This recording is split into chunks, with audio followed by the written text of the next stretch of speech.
Эфирде күндүн ыргагы маанилүү жаңылыктар топтому менен тааныштырабыз. Кызматта мен Наргиза Жолдошбек кызы, саламатсыздарбы?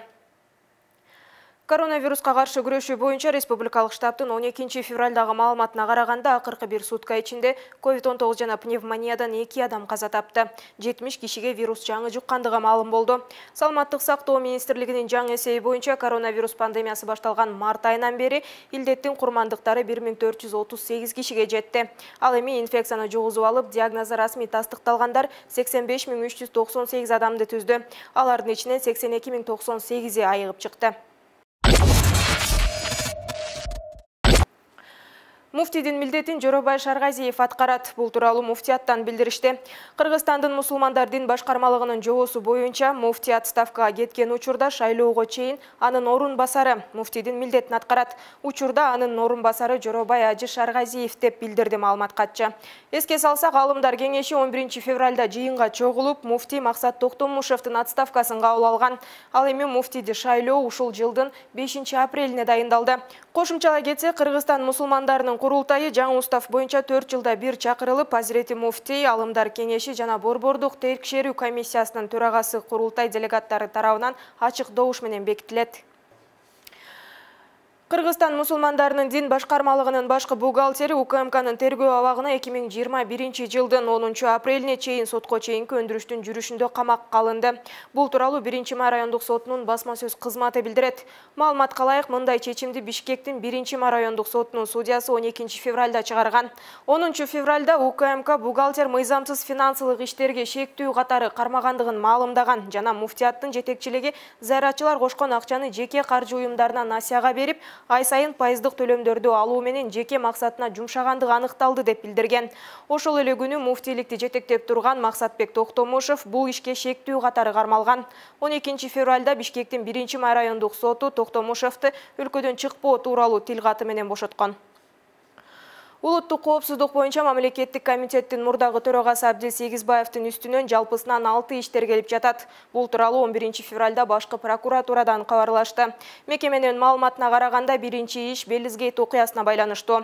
Башкы прокуратура Сегизбаев 2016 жылы октябрь-ноябрь айларында Жогорку кеңештин Ата Мекен фракциясынын 3 депутаты жөнүндө жалган маалымат тараткан деп эсептейт. Улуттук коопсуздук комитетинин 9 кызматынын башчысы Мусакеев жана Турак жай комиссиясынын төрагасы Нуржигитовдор тарабынан Сегизбаевдин жеке көрсөтмөсү менен мыйзамдуу себептер жана негиздер жок болгондугуна карабастан прапорщик Жумагуловго жогорудагы турак жайдан 3 бөлмөлүү батир мыйзамсыз берилгендиги аныкталган. Ошондой эле улуттук коопсуздук кызматкерлери Базакечев, Жаманаков жана Жумагуловдорду энчилик курал менен мыйзамсыз ыйланышканы боюнча сотко чейинки териштирүүдө да Сегизбаев шек саналууда.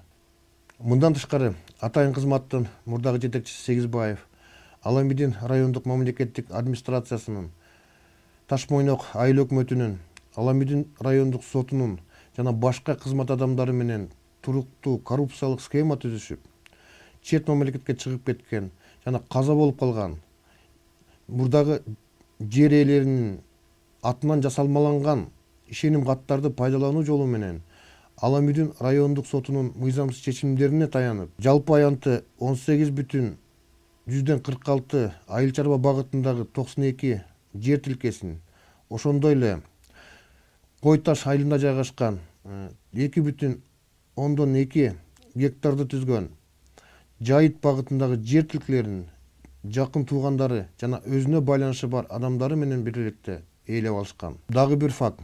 Атайын кызматтын айрым жетекчилери 2017 жылы бюджеттик каражаттардын эсебинен чет өлкөгө негизсиз, конкреттүү, максатсыз жана тапшырмасыз иш сапарга чыккандыгы аныкталган. Бул дагы Сегизбаевдин буйруктарынын негизинде болгону такталды. Мындан тышкары Сегизбаев боюнча дагы бир иш жашыруун тергелип жаткандыгы маалым болду. Эске салсак, Улуттук коопсуздук мамлекеттик комитетинин мурдагы башчысы Сегизбаев жазык кодексинин 320 беренеси кызмат абалынан кыянаттык менен пайдалануу менен сотко чейинки башталган териштирүү ишинин алкагында үстүбүздөгү жылдын 25 январында кармалган. Анын аталган берене боюнча шек саналып кармалганын шаардык 1 май райондук соту тарабынан мыйзамдуу жана негиздүү деп табылып 2 айга камакка алынган. Дженга Кайман аты менен таанымал Кадыр Досонов 2 айга камакка алынды. 1-ма райондук сотунун маалымат кызматы билдиргендей, шектүү ушул жылдын 8 апрелине чейин УКМКнын убактылуу кармоочу жайында болот. Белгилей кетсек, Досоновго өткөн жылдын ноябрь айында оор кылмышка шектүү деп издөө жарыяланган. 11 февралда улуттук коопсуздук боюнча мамлекеттик комитети уюшкан кылмыштуу топторго каршы күрөшүү боюнча атайы операциянын жыйынтыгында Дженга Кайман аты бар өлкөнүн түштүк аймагын көзөмөлдөгөн Кримтөбөл деген Кадыр Досонов кармалгандыгы кабарланган. Ал эми Досоновдун адвокаты Назгүл Сүйүнбаева ал УКМКнын Оштогу башкармалыгына өзү баргандыгын Фейсбуктагы баракчасына жазган болчу. Чыган журналист Улан Эгизбаевдин көзү тирүү болгондо 12 февралда 30 жашка чыкмак. Бишкекте Эгизбаев атындагы кайрымдуулук фонду түзүлдү. Кененирээк кабарчыбыздын материалында. Бишкекте Азаттыктын маркум иликтөөчү журналисти Уланбек Эгизбаевдин кайрымдуулук фондунун ачылышы өттү. Эгизбаев көзү тирүү болгондо бүгүн 12 февраль күнү 31 жашка толмок. Иш-чарага маданият өкүлдөрү, жогорку кеңештин депутаттары, журналисттер, жаштар жана Эгизбаевдин жакындары катышты. Ал эми кээ бир адамдар өзүнүн кыска өмүрүндө эл оозунан түшпөй айтылып келет. Аталган фонддун негиздөөчүсү маркум Эгизбаевдин жакын досу Каниет Жыргалбеков түзүлгөн фонддун максаты менен миссиясын айтып берди. Максаты ошол билимсиз жаштарга көңүл буруу. Тактап айтканда, азыркы учурда өзүңүздөр көрүп атасыздар, өтө көп болуп атат. Мектеп босогосу аттабай калгандар болуп атат. Ошол эле учурда жогорку окуу жайга өтүп, бирок жакшы балл ала албай калып атышат. Жакшы балл алгандан кийин өзүнүн максаттарына жетпей калып атат да.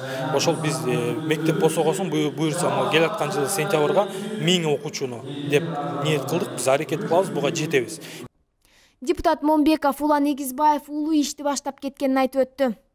Ата жұрт қиын кезге қабылғанда айласын арбырлы чағылғанға дегендей, Уланға оқшаған чағылғандай жартылдаған қоғамдың ең қорқынышты дұшман болған коррупциямен болған күресте ұлт ұшындай ұлы жастарға мұқтаж болып тұрады.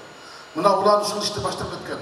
Улан коррупциямен күресуде иликтөөнү, журналисттиктин жаңа бир багыттын агымын ачып кеткен. Ал иликтеген иштер бүгүн көп нерселерди көмөскөсү чыгарып жатат. Дегеле Уланды акыркы сапарга узатып аткан Тажикстан айткан, азырда айткан Улан Кыргыздын бул кычан жакып десек аша чапкандык болбойт.